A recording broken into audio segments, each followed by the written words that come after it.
Директорот на Фондот за здравствено осигурување Сашо Клековски на денешната пресконференција реши неизвестноста дали владата целосно ќе ги покрие трошоците за лекување и рехабилитација на повредените откочени. Сите потреби на здравствени потреби за здравствена заштита на повредените откочени, трагедијата во Кочани ќе бидат на терет и на сметка и поддржани од страна на државата, односно од Фондот за здравствено осигурување. Клековски ги замоли повредените исклучително да ги слушаат советите на лекарите во текот на нивната рехабилитација, при што напомена: Не се препорача употреба на ласер за третман на изгорениците порано од 6 месеци.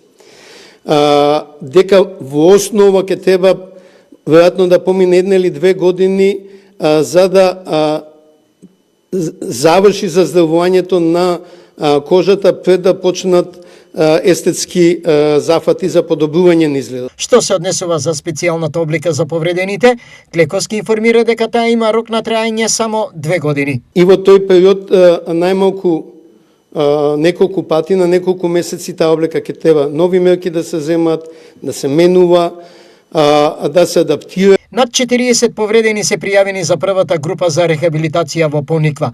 Поаѓањето на оваа група пациенти било одложено за наредните денови на нивно барење бидејќи примале ПРП терапија, информира првиот човек на Фондот за здравствено осигурување.